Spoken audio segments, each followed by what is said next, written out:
So, hi everyone, and thank you again for joining our webinar every Friday. This is a knowledge sharing and how to teach creative problem solving to children. And Ada here, my tech assistant, is going to introduce our teacher. And we also have another tech assistant who is our secret weapon. Okay. Is that very social? Okay. Oh, hello. Okay. Go for it, Ada. Okay. Welcome. I want to introduce you to teacher Venturist. He was our mentor and our teacher in the Venturist Khalifa Fund summer camp. I learned how to present business ideas in front of people in via Zoom, on via Zoom. Okay, so everyone, we're gonna give the floor now to teacher Ben. Hi, you can hear me. So hello everyone, thank you for joining this session. When I was invited by Miss Mia, I was actually very excited that there's actually groups that exist out there for environmentally conscious parents. Of course, this is one of the major issues that we have right now and will continue to be for a long time. So I've been teaching for 10 years and I've noticed probably in the last few years that children, they're more smart than you think. They know what's going on and they see the world around them and they know that's probably something that needs to be fixed. As adults, I mean, I'm nearly 40 now, we kind of accept things for as they are. We've been conditioned to think that it's okay to see a bit of litter. It's okay that, you know, the global warming's happening. But young people, they don't accept that. And they want to fix it and they want to solve it and they have the passion to do that. So what I'm going to talk to you about today is encouraging creativity in children and how children are just naturally creative beings. We kind of lose that creative spark as we get older. But children, we're born geniuses and we somehow lose that, and then we try our best to try and regain that as we get older. So it's knowing how to teach children and knowing how to make sure that that genius spark isn't lost as they grow up. It always hurts me when you hear children say, oh, I really didn't like school, I couldn't wait to get out of school. Really, school should be one of the best times of their life. It's all about the approach. So what I'm going to do right now, I'm going to share my screen. I'm going to show you a quick recap video for the first 2 camps. So we did 4 camps, and there's a quick recap video that's been made for the first 2 camps. And you're going to hear some of the thoughts and reflections from some of the students and how they enjoyed a recent business camp I did, where I asked the children to create their own idea for their own business. Okay, so I'll just try and share my screen. Okay, actually, I'll stop sharing and share again and make sure to enable sound. There we go. Okay, so let's play the video, see if it works.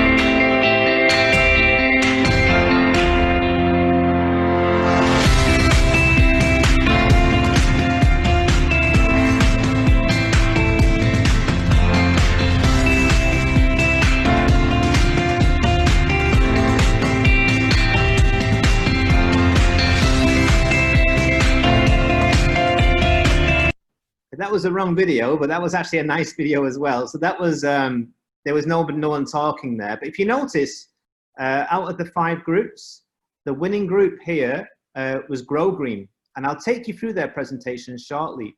But their idea was about connecting farmers in the UAE through an app to allow them to share tips and advice on how to supply their organic produce to local supermarkets and businesses. So you'll probably know in the UAE, the options for organic produce is quite slim. In Abu Dhabi, you probably know like Abella and the Organic Foods Cafe, but only a handful of places sell good quality organic produce. And so they had an idea to connect farmers with an app to allow them to get into a system to allow to supply to supermarkets and things like that. They won, and Khalifa Fund actually have given them a 12-month mentorship program and actually given them a bit of money to invest in their idea. All right, I have another video. Just give me a moment just to quickly locate that video. And what this will do, it will show you what the children thought of the program. This is the one. Here we go.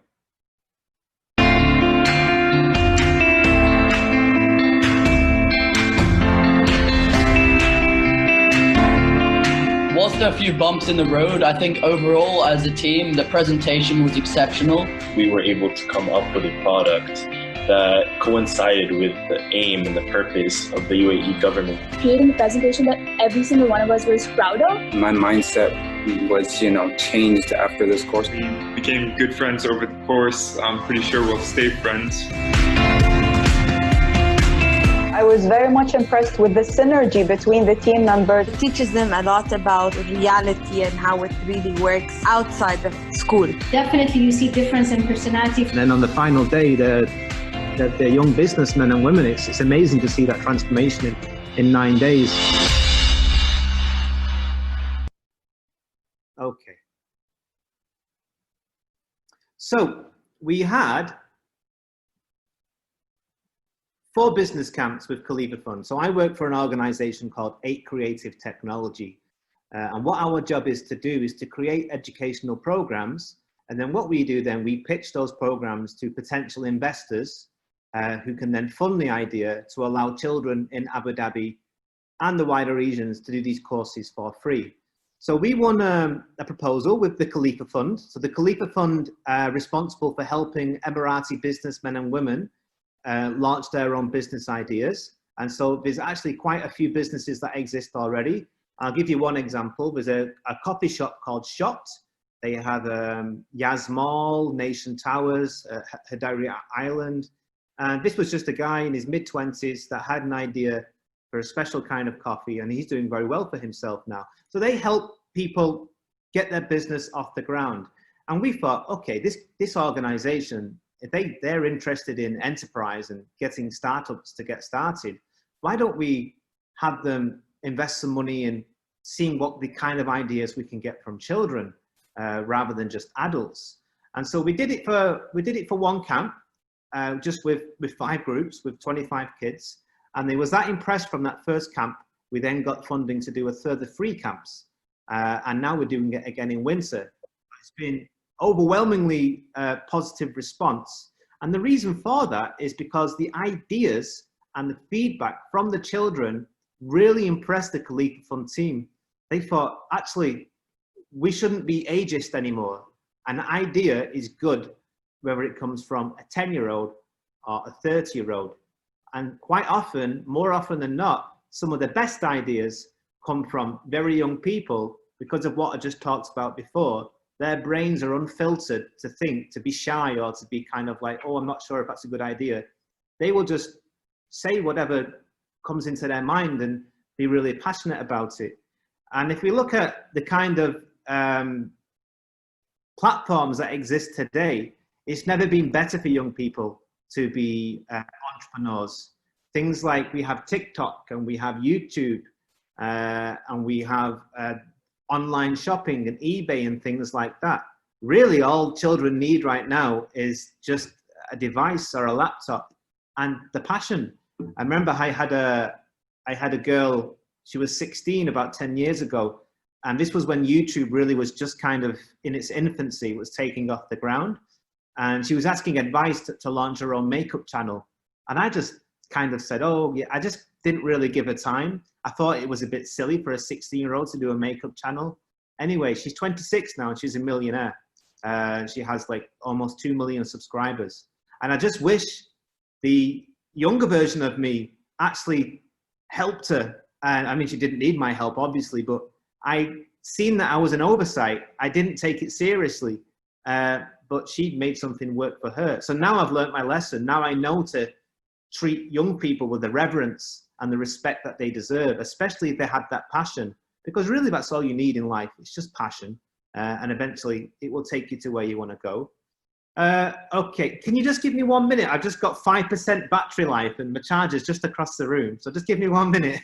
I don't want to just suddenly go back. Okay, 1 moment.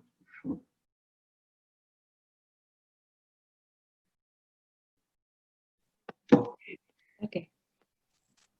Ada also participated in the business camp. And what was your idea, Ada?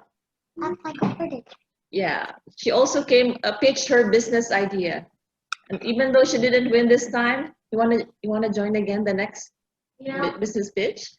And what are you gonna do better next time, Ada? What do you think? Okay, we'll think about it. Yeah, You know what? Yeah, we have Ada's presentation.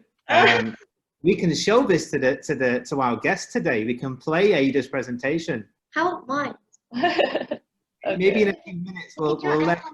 Yes. Okay. Maybe it's better if we do Anton first. Okay. So what I'll do, guys, I'll share with you my YouTube channel, and you can actually see all the pictures from all the children across all 20 camps in your own time. The passion. Okay then. So I'm going to show you now how I kind of nurtured these children and coached them with their ideas. I'll show you that. So I use Google Classroom. Google Classroom is completely free, and it's just a platform that allows teachers to share ideas and communicate with children. I'm sure most of you know Google Classroom already. I don't want to sound too patronizing, but I'm going to show you how I used it to teach the children. So just give me a moment and I'll share my screen once more. Okay then, so this is a typical layout of Google Classroom, okay? And it was a 10-day camp. So we can see here from day one how we structured the camp. So each day I can post resources and materials underneath that day that allows the children to see their ideas. At the same time, I'm just like with you now, I'm having a Zoom or Google Meetups chat. So I simply post the Zoom link. So day one, there's the Zoom link. They click in, they log in, they're with me. Okay, and I can share the slides with them. So let's have a look at day one slides, just to give you an example. So on the first day, we just go through the agenda, what to expect. We have standards. And what's important here is that for any business or idea that you have, really is just 4 phases. You have the idea, you try to build the idea, you promote and you market the idea, and then you compete in the market. Okay, and if it doesn't work, you go back to phase 1 and you just keep repeating this until you have something that works.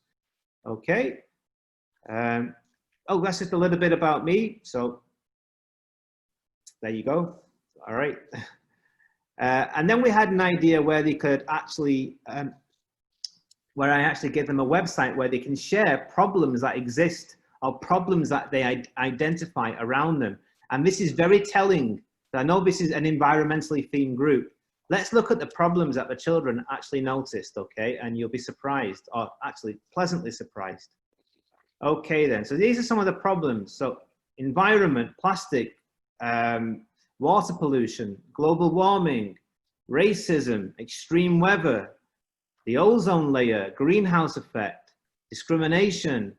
Right now we had the coronavirus. Many people are struggling with their jobs.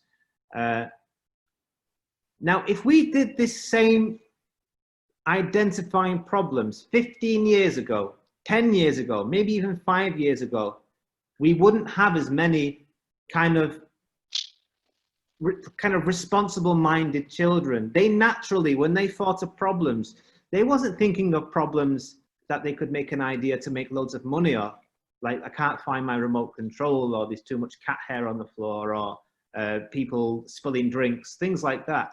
All the problems, the children's were listed, 75% of the problems were problems that were social problems or environmental problems.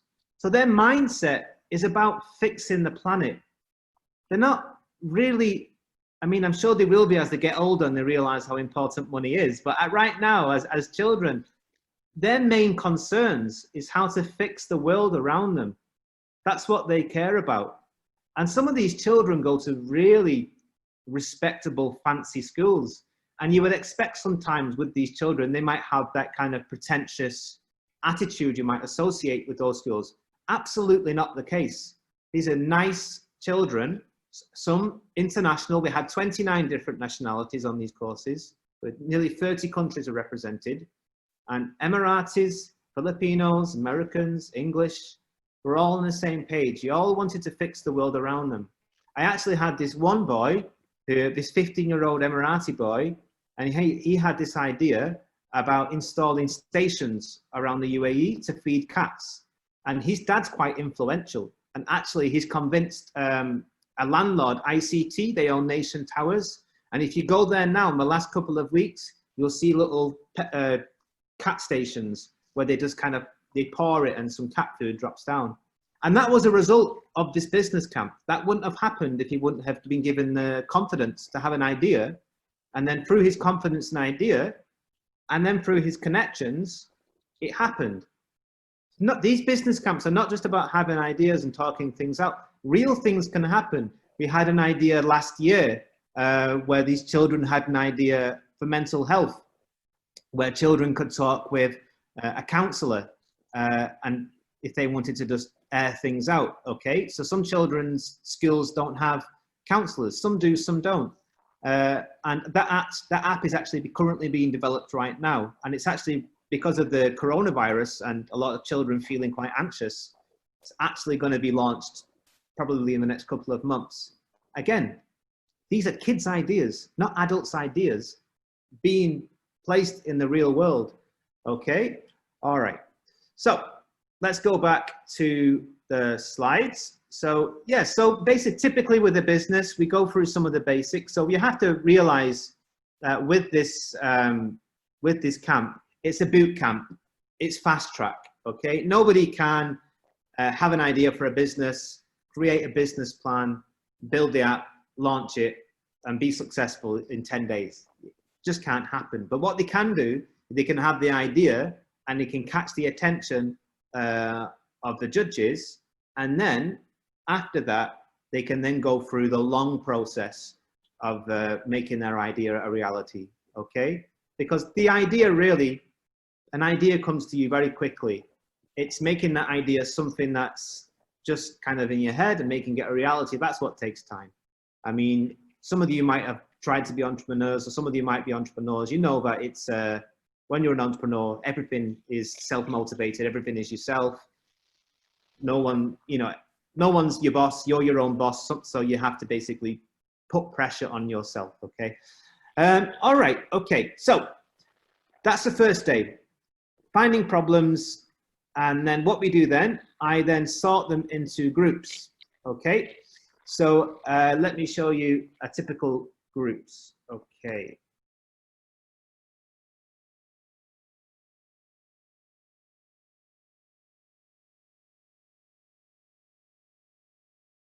So we had different theme groups. The environmental groups was always the most popular, okay? Which is why I've been asked to do this talk, because this actually, from these business camps, environmental wasn't even something I thought about. But as the camps evolved, that became the most persistent theme, just because that's the children were thinking about that the most, okay? So here are some of the ideas, okay? We had 5 groups. This is for 1 camp out of the 4. So reusable was a camp, and I'm going to show you their presentation very shortly. We had an idea called Mascora. That was where people could design their own face masks using an app and then have it printed and sent to them on a biodegradable mask, which is really nice. And Blissful Health was about people that didn't have the best insurance, okay, didn't have the best policies. And if they had something that cost money, they was then able to connect with volunteers, health professionals, to get the health treatment they deserved. Track Insight was about building a metro system across Abu Dhabi, which was really interesting. Again, reducing cars, reducing pollution. And Innovigo, I'll be honest with you, I can't remember. I'm sure it's very good.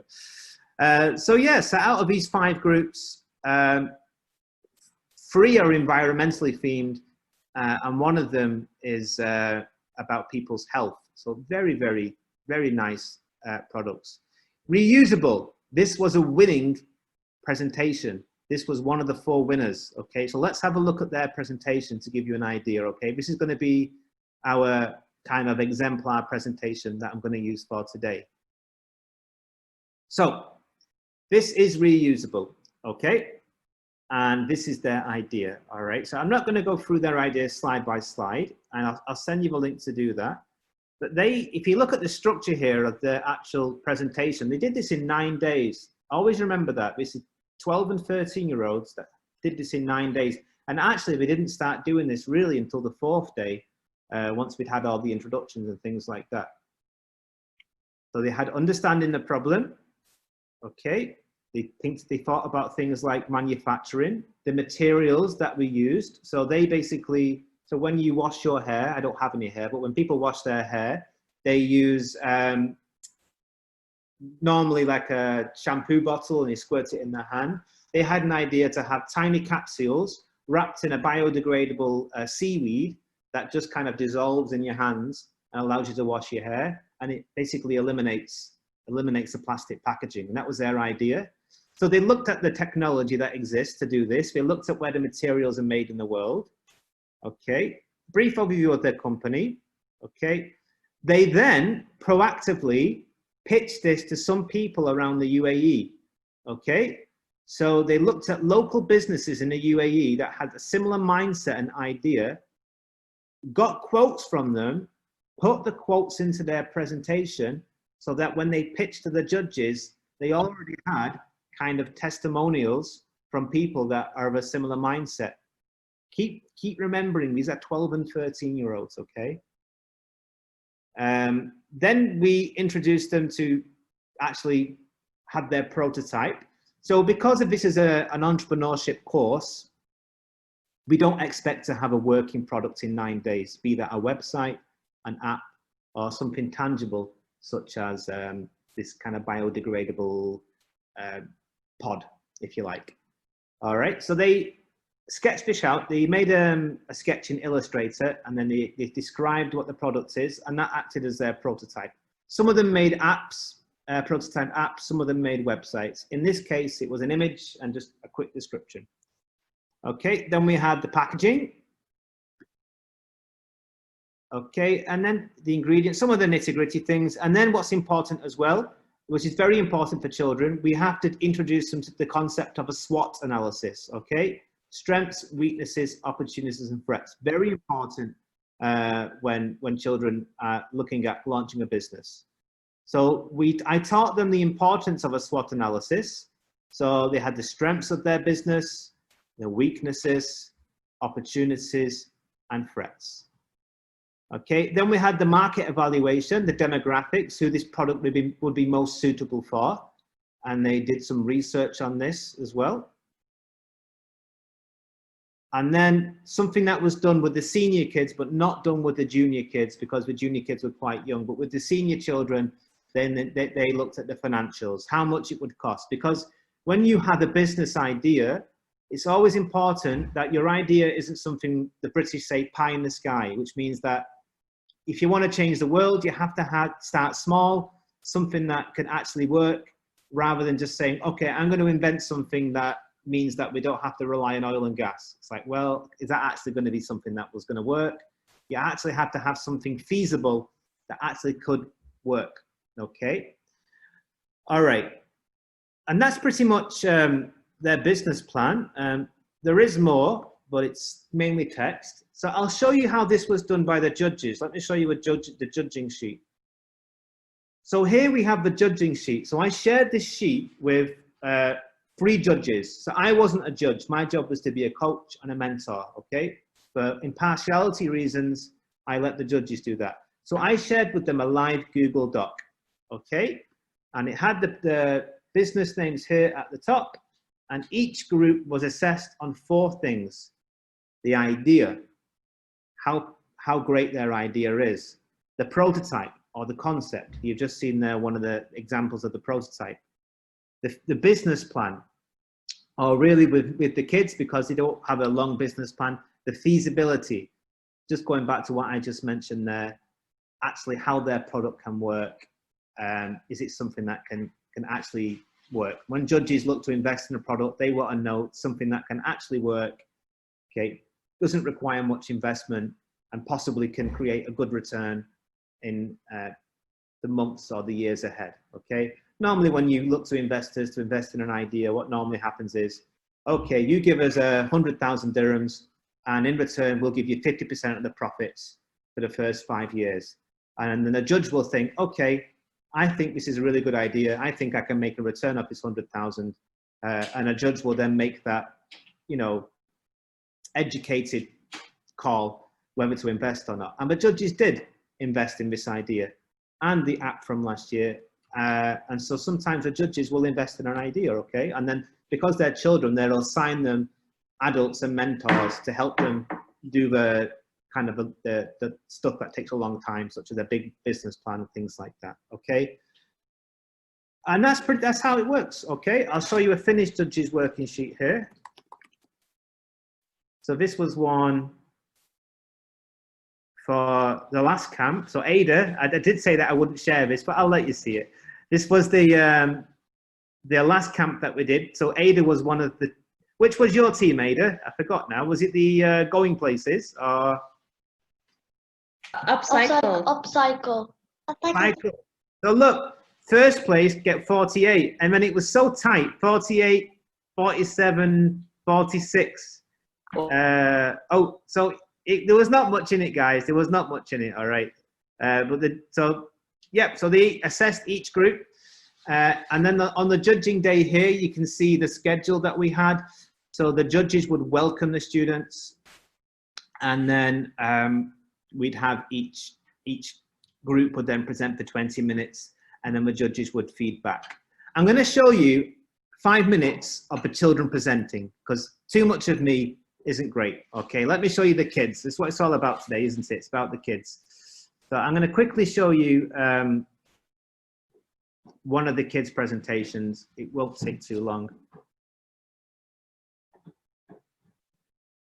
This is really nice. Okay. What I've seen you all doing was really amazing. Reaching to this point is by itself, in my view, it's a winning attitude. Okay. So this group was a group that had an idea for physiotherapy. So many people can't make the journey to hospitals. So they had an idea for a physiotherapy van.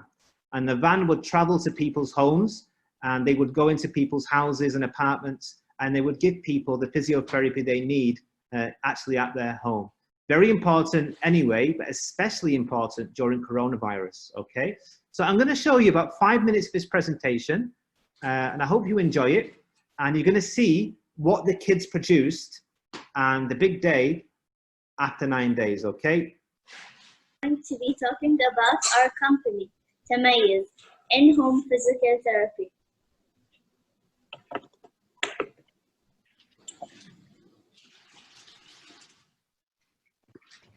We have 4 founders of our company.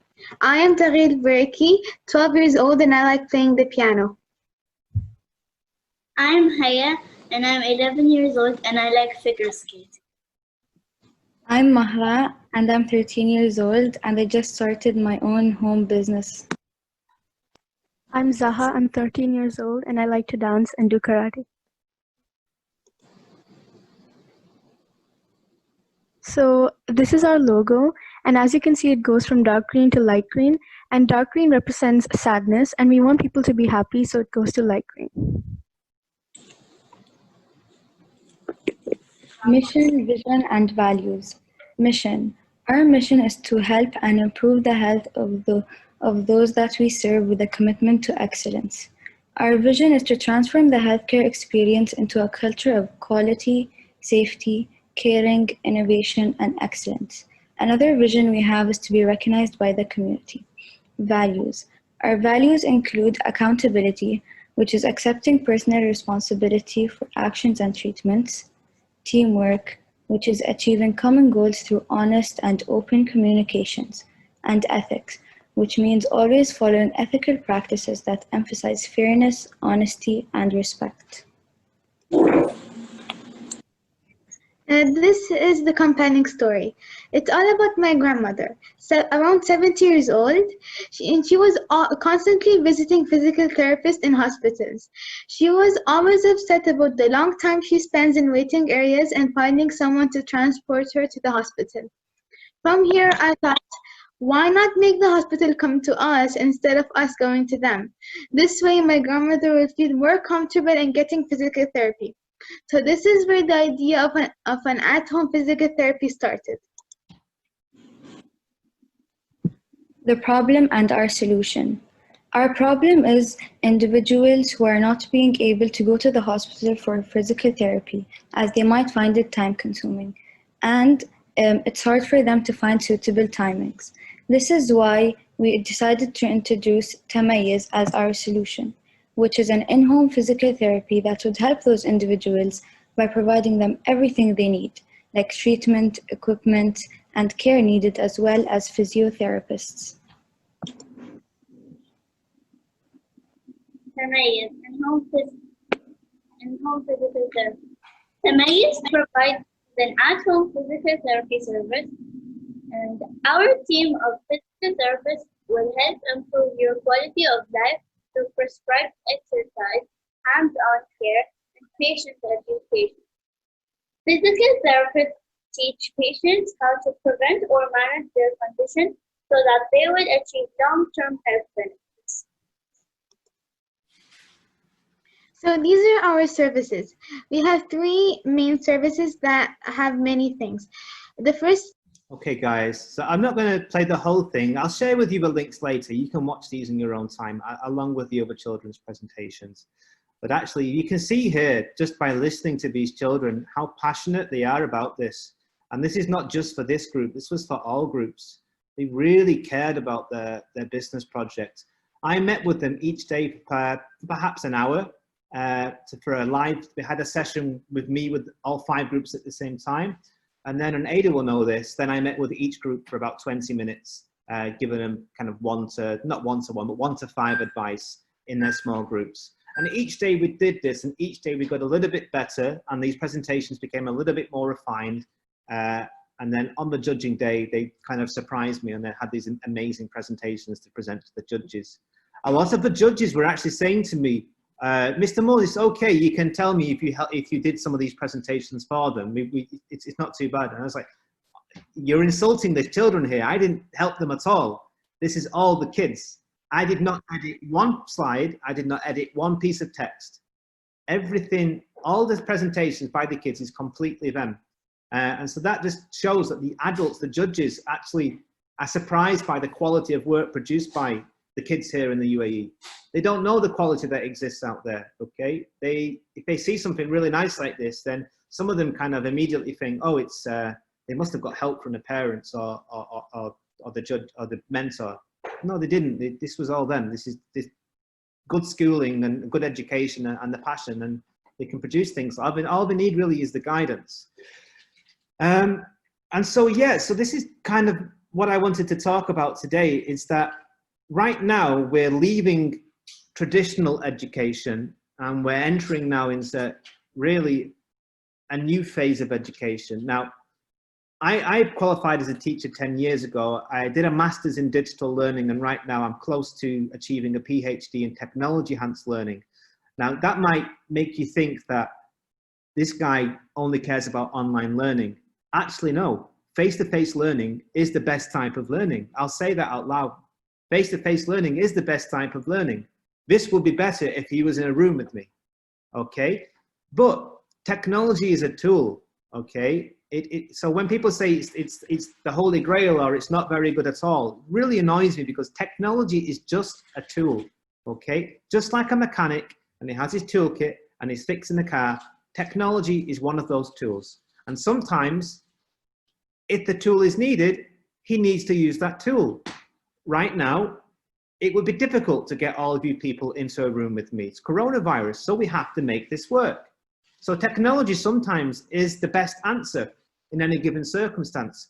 So as a teacher and an educator, you have to know how to blend the tools together, when to use technology, when it's appropriate, how it can support face-to-face learning. Because that's all technology is. That's all Google Classroom is, Zoom, Google Meetups, making an app. It's just a tool, okay?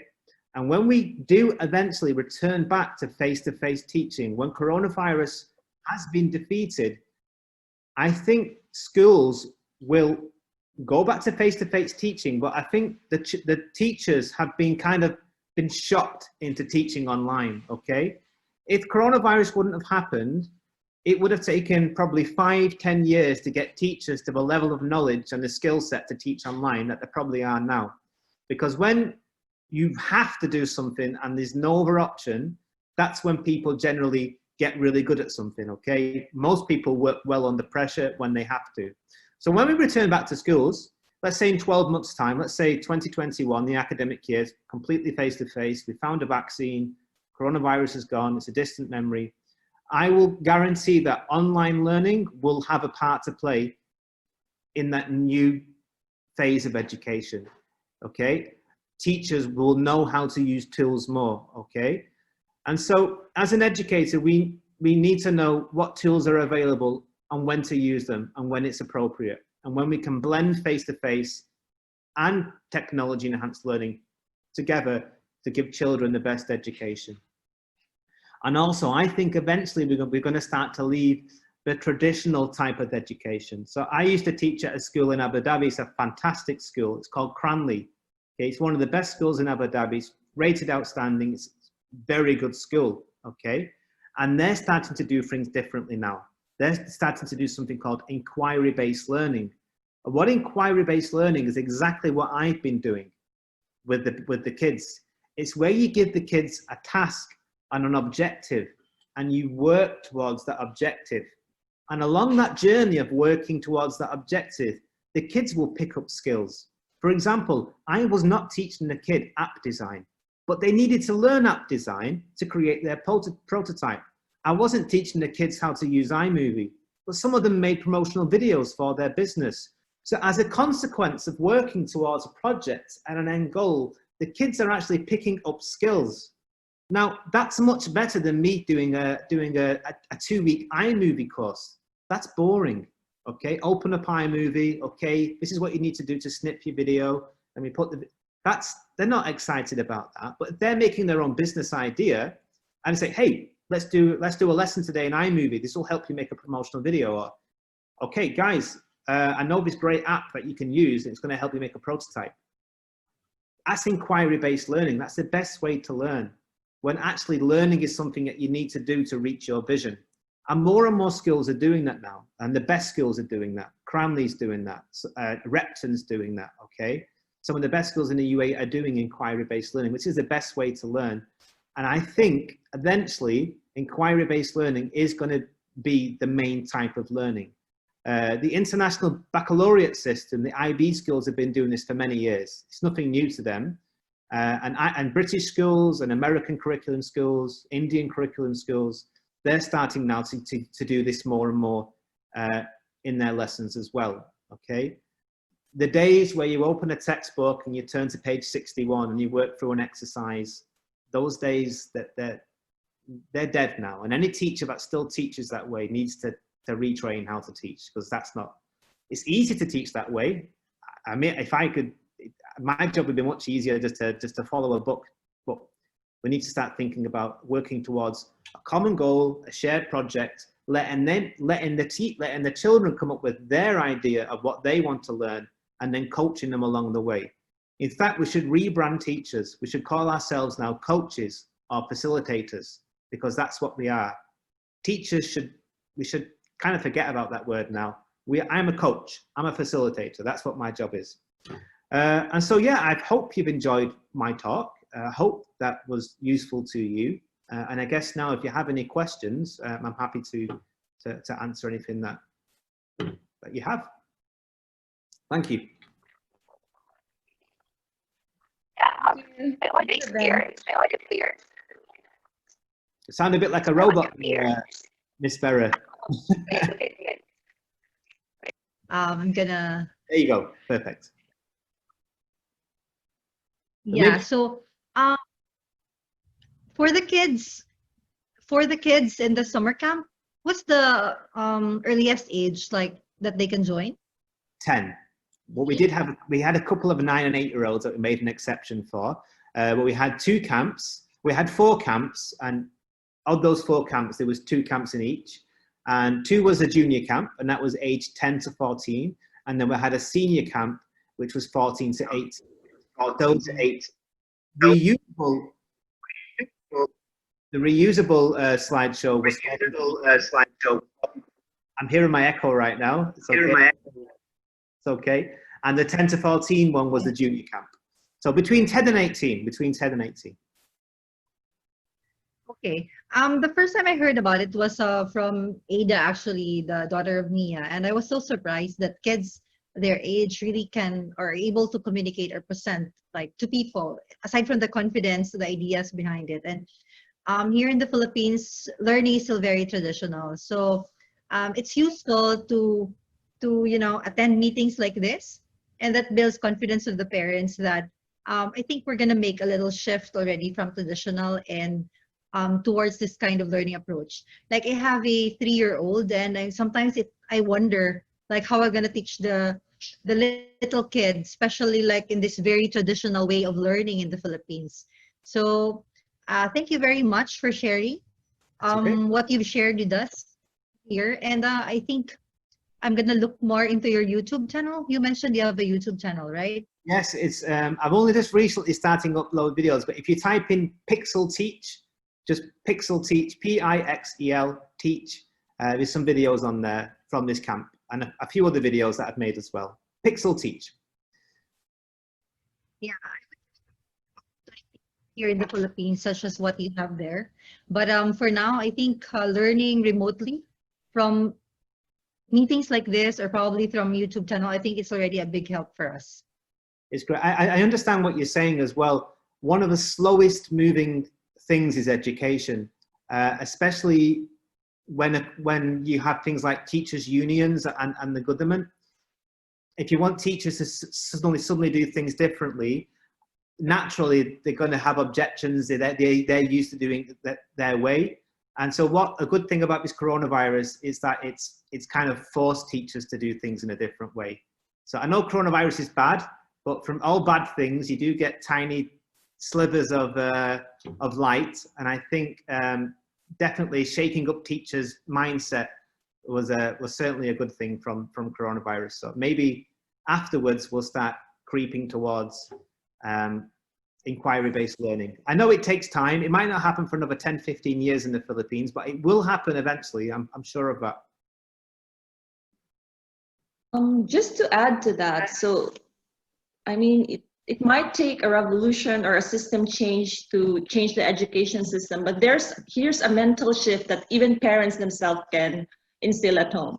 Learning should not be constricted within the 4 walls of a classroom. First, we should call they are not students. I would call Anton and Ada as learners. And our children learn best from their parents. Like every day should be a learning experience. Like our kitchen becomes a math experience, how we add up stuff. And every day, so this is also something that, so you have a learner, you have a facilitator, and you have a teacher. So it's a multi-dimensional approach. And whereas we can't shake up things as much, but we can do so much at home, even with the little time that we have. So this is my perspective as well. Actually, yeah, let me just say something about that. That's a very good point. So as a teacher, I do about 6 parents' evening a year. So I've done many parents' evenings. And when I have like the most open-minded children that are willing to learn new things and that might work on a business project like this, when I meet the parents, it's almost kind of similar. The parents are very open-minded, kind of laid back, open to new ideas, and I think, oh, that's why the child is like that. They're learning this from the mum and dad. It isn't all me. It's mostly from the parent. Miss Mia is right. And when I have the parents that are like really strict with the kids, have these regimes, force them to do homework, and are quite hard on the kids, some of those kids actually struggle the most academically. It's about finding that balance at home. You do need to have discipline. Of course you do. They're children, they're developing. But at the same time, you do need to allow them to try new things and to be open-minded, okay? And it's about finding that balance at home, I think, about having some kind of regime, having a little bit of discipline, but also allowing them to find their own voice and to find what they're passionate about. And rather than, you know, I want my kid to be a doctor, so I'm going to go down this road for the next 18 years. They might not want to be a doctor. They might want to be a musician. You have to do what they're most interested in. So yeah, great point there, Miss Mia. Does anybody else have any questions at all? So are you running any of these camps soon? So I appreciate this. I actually teach IB business. Oh, and I run a couple of startups. So I get what you're trying to do, and this is something that I would love my kids to start embracing. So what are your schedules? What's the program like? Yeah. Sure. Okay. So what we do, we're always pitching. We're pitching. So for every 10 proposals we pitch, we might win like 2. That's just how it is for an entrepreneur. You're just constantly emailing people and having Zoom meetings, and then every now and again they say yes and send you some money, and then from when you're successful, then that breeds more success. So now, because of Khalifa Fund, we're actually doing a camp starting from October for people of determination. So it's a similar camp, and people of determination, they will come up with their own business ideas. And it's the same committee that ran the Special Olympics committee. So I'm going to actually be teaming up with somebody who's qualified for people of determination, and together as a team, we're going to do that camp. This camp that we've just done, something similar will be happening in December. So in the UAE, we have a 3-week break for December. We're very lucky. We have 3 weeks for Christmas. And yes, we're going to be doing this camp again. One camp for, I think it's for 10 to 14-year-olds. More details of that will be probably, I'm sure Miss Mia will let you know. I'll let her know once that goes live. But we're waiting for the signature from Mr. Mubarak right now. But we have other things in the work. We're looking to do a digital storytelling competition.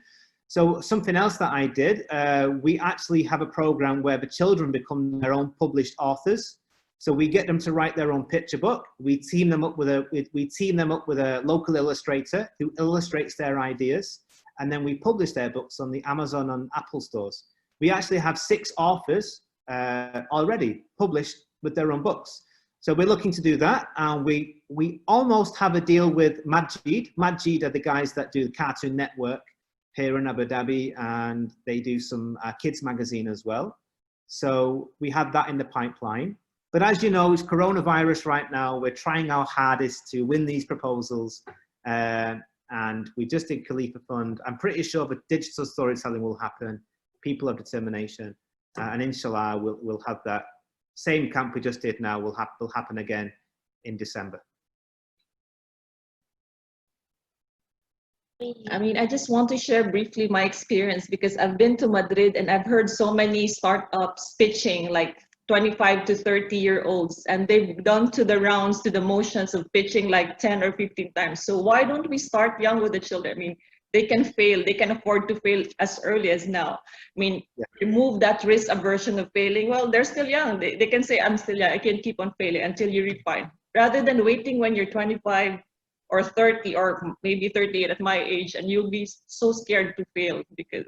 So start them young. I think this is something that if there's a key takeaway I wanted to share to the parents. Yeah. Wait, I have a question. Okay. What's your question? You like my drawing? Beautiful, yeah, look at that. And just in 10 minutes, good job, yeah. Let me just build on what Miss Mia said there about taking risks. Look, when you're an entrepreneur, it's actually never in your favor. It's like the Hunger Games. May the odds be forever in your favor. It's you have a 1 in 25 chance probably whenever you try and launch a business. But if you fail 25 times, then you're going to succeed once, aren't you? So you just keep going. I was a teacher for 10 years and I went self-employed this year in February. Big mistake. I went self-employed 1 month before the biggest pandemic of the last 100 years. I quit my job with Cranley. I was on very good wage. I was living in a nice villa. I had a good life, okay? And I went to commission only, self-employed, working for myself.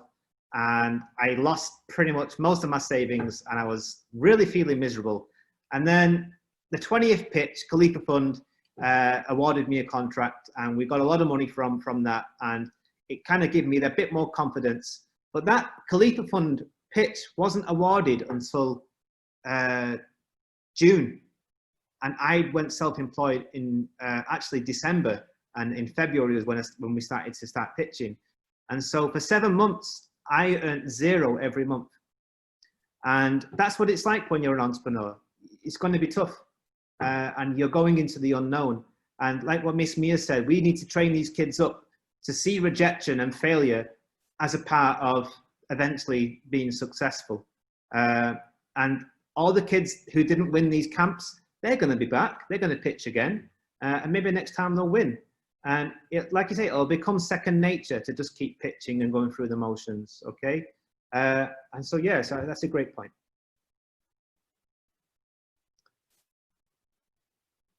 So anyone have any other questions, or are we okay? Okay, Miss Mia, I think that's everyone done. Yeah, thank you so much, Teacher Ben. So I will post the recording to the parents who missed this event, and I'll share also the links and how they can follow you and fix it. And also we'll be in touch if there are more initiatives where children can actually participate in real life challenges. Yes, we're going to have one in December, okay? That's for sure. I'm certain and I'll about. announce to the group. All right, perfect. Thank you very much, guys. Thank you, Teacher Ben. Bye.